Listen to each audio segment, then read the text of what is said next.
ഈ വീഡിയോയിൽ ഞാൻ പറയാൻ ഉദ്ദേശിക്കുന്നത് ലിമിറ്റഡ് ഒറിജിനാലിറ്റി ഓഫ് കണ്ടൻറ്റ് ഇതാണ് ഈ വീഡിയോയിൽ പറയാൻ ഉദ്ദേശിക്കുന്നത്.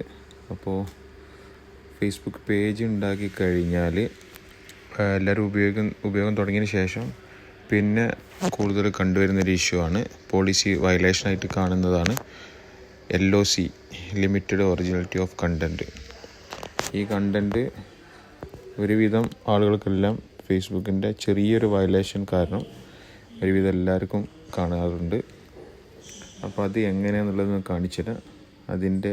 അത് വന്നു കഴിഞ്ഞാൽ എങ്ങനെ അത് റിമൂവ് ചെയ്യുക എന്നുള്ളതും കാണിച്ചു തരാം. അപ്പോൾ നമ്മളത് ഫേസ്ബുക്കിൻ്റെ ഡാഷ്ബോർഡ് തുറന്നു കഴിഞ്ഞാൽ മോണിറ്റൈസേഷനിൽ ക്ലിക്ക് ചെയ്ത് കഴിഞ്ഞാൽ അടിയിൽ പോയി കഴിഞ്ഞാൽ നമുക്ക് ഇങ്ങനത്തെ ഒരു ഓൾറെഡി ഇഷ്യൂ ഉള്ള പേജാണെന്നുണ്ടെങ്കിൽ ഇതുപോലെ മോണിറ്റൈസേഷൻ സ്റ്റാറ്റസ്, അത് മോണിറ്റൈസേഷൻ ഇമ്പാക്റ്റഡ് എന്ന് പറഞ്ഞിട്ട് കാണിക്കുന്നുണ്ടാവുക. അപ്പോൾ അതിൽ നമ്മൾ വ്യൂവിൽ ക്ലിക്ക് ചെയ്ത് കഴിഞ്ഞാൽ കാണാൻ കഴിയും ലിമിറ്റഡ്, ലേൺ മോറിൻ്റെ അടിയിലായിട്ട് കാണാൻ കഴിയും limited originality of content, unoriginal content. ഇതൊരു ഇഷ്യൂ ആണിത്. ഇങ്ങനെ വന്നു കഴിഞ്ഞപ്പോൾ ഇൻസ്ട്രീം ആഡ്സ് പിന്നെ റീൽസ് ഇതിൽ നിന്ന് നമുക്ക് വരുമാനം ഉണ്ടാക്കുന്നത് കംപ്ലീറ്റ്ലി അവരത് ബ്ലോക്ക് ചെയ്ത് വെക്കും, റെഡ് സിഗ്നലായിട്ട് വരും. അപ്പോൾ ഇത് വരാനുള്ള കാരണം എന്താ വെച്ചാൽ നമ്മളത് പൊതുവെ ഷെയർ ഇതിൻ്റെ വലിയൊരു ഇതാണിത്. ഷെയർ ചെയ്യുന്നത് നമ്മൾ സ്വയം ഐഡിയിൽ നിന്ന് തന്നെ പ്രൊഫൈലിൻ്റെ ഭാഗമായിട്ടുള്ള പേജാണെന്നുണ്ടെങ്കിൽ പ്രൊഫൈലിൽ പോയിട്ട് ഒരു ഇതെല്ലാവരും വീഡിയോസ് ഷെയർ ചെയ്യും. പിന്നെ നമ്മൾ ഇതിൻ്റെ ക്യാപ്ഷൻ എഴുതുന്ന സമയത്ത് 2 ക്യാപ്ഷൻ ചോദിക്കാറുണ്ട്. അതിൽ 2 ക്യാപ്ഷൻ നമ്മൾ ഫില്ല് ചെയ്തിരിക്കണം. അതായത് വീഡിയോ ഇടുന്ന സമയത്ത്, പബ്ലിഷ് ചെയ്യുന്ന സമയത്ത് ക്യാപ്ഷൻ ചോദിക്കാറുണ്ട്. പിന്നെ ഒരേപോലത്തെ ക്യാപ്ഷന് 2 സൈഡിലും കൊടുക്കാൻ പാടില്ല. പിന്നെ ഹാഷ്ടാഗുകൾ നമ്മൾ ഓരോ വീഡിയോസ് ഇടുമ്പോഴും ഡിഫറെൻറ്റ് ടൈപ്സ് കൊടുക്കാൻ നോക്കുക. ഇതൊക്കെയാണ് ഈ പോളിസി വയലേഷനിൽ വരിക. പിന്നെ ലിമിറ്റഡ് ഒറിജിനാലിറ്റി ഓഫ് കണ്ടൻറ്റ് വരാനുള്ള വേറൊരു കാരണം, നമ്മൾ വേറൊരാൾ വീഡിയോ ഇടുമ്പോഴും ഇങ്ങനത്തെ ഒരു ഇഷ്യൂ വരും. അപ്പോൾ അതുകൊണ്ട് അങ്ങനെ സ്വന്തം വീഡിയോ നിർമ്മിച്ച് ക്രിയേറ്റ് ചെയ്യാൻ എല്ലാവരും ശ്രമിക്കുക. അപ്പോൾ നമുക്ക് ഒരുപാട് വയലേഷൻസ് ഒഴിവായി കിട്ടും.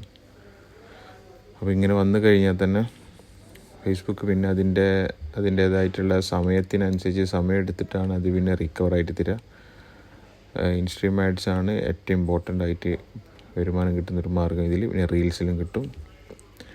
അപ്പോൾ ഇത് വന്ന് ഫസ്റ്റ് ഇഷ്യൂ ഇങ്ങനത്തെ ഒന്ന് ക്രിയേറ്റ് ആയി കഴിഞ്ഞാൽ പിന്നെ ഈ ഇൻസ്ട്രീം ആഡ്സ്, റീൽസ് ഇതൊക്കെയാണ് ഇവർ റെഡ് സിഗ്നലാക്കി മാറ്റും. അപ്പോൾ പിന്നെ നമുക്കത് വരുമാനമൊന്നും ഉണ്ടാക്കാൻ സാധിക്കില്ല. അപ്പോൾ എല്ലാവരും ഒറിജിനൽ കണ്ടൻറ്റിൽ വർക്ക് ചെയ്യുക. പിന്നെ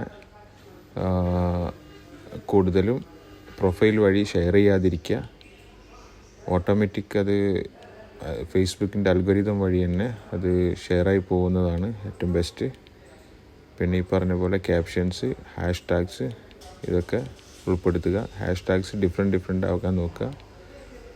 അങ്ങനത്തെ കാര്യങ്ങൾ ചെയ്താൽ കുറേ ഒഴിവായി കിട്ടും. ഇനി ഇങ്ങനത്തെ ഒരു ഇഷ്യൂ വന്നു കഴിഞ്ഞാൽ അത് മാറ്റിയെടുക്കൽ എങ്ങനെയാണെന്ന് ചോദിച്ചാൽ, അതുവരെയുള്ള കണ്ടൻറ്റ് കംപ്ലീറ്റ് ഡിലീറ്റ് ചെയ്ത് എല്ലാ കണ്ടൻറ്റും ഡിലീറ്റ് ചെയ്യണം. ഇങ്ങനത്തെ ഒരു ഇഷ്യൂ വന്നു കഴിഞ്ഞാൽ, പോളിസി വയലേഷൻ ആയി കഴിഞ്ഞാൽ എല്ലാ കണ്ടൻറ്റും ഡിലീറ്റ് ചെയ്യുക.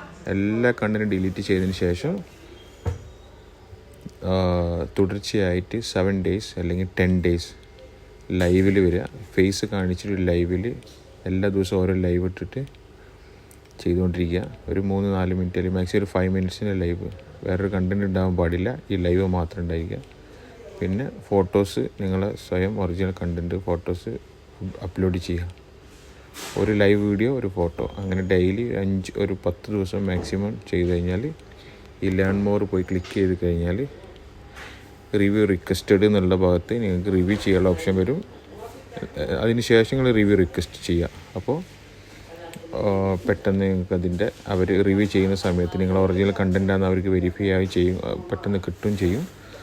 നമ്മൾ പഴയ പേജ് നമുക്ക് ഇത് ഗ്രീൻ ആയിട്ട് മോണിറ്റൈസേഷൻ റീബാക്ക് ആയിട്ട് കിട്ടുകയും ചെയ്യും. അപ്പോൾ ഇതാണ് ഇതിൻ്റെ ഒരു സൊല്യൂഷന്. ഒറിജിനൽ കണ്ടൻറ്റ് വർക്ക് ചെയ്യുക, പിന്നെ ഡ്യൂപ്ലിക്കേറ്റ് കണ്ടൻറ്റ് വേറെ ആളെ കണ്ടൻറ്റ് വർക്ക് ചെയ്യാൻ ഞാൻ പ്രോത്സാഹിപ്പിക്കില്ല. അത് നമുക്ക് കുറച്ച് കാലത്തേക്ക് മാത്രമേ ആ ഒരു വരുമാനം ഉണ്ടാവുള്ളൂ. ഒറിജിനൽ കണ്ടൻറ്റ് ആണെന്നുണ്ടെങ്കിൽ ഒരുപാട് കാലത്തേക്ക് ആ കണ്ടൻറ്റ് നമുക്ക് ഏൺ ചെയ്യാൻ കഴിയും. അപ്പോൾ നിങ്ങളെല്ലാവരും ഈ വീഡിയോ ഇഷ്ടമായെന്ന് കരുതുന്നു. ഇത് നിങ്ങൾക്ക് ഉപകാരപ്പെട്ടിട്ടുണ്ടെങ്കിൽ ഷെയർ ചെയ്ത് കൊടുക്കുക, പിന്നെ സബ്സ്ക്രൈബ് ചെയ്ത് വെക്കുക. അടുത്തൊരു വീഡിയോ ആയിട്ട് വീണ്ടും കാണാം.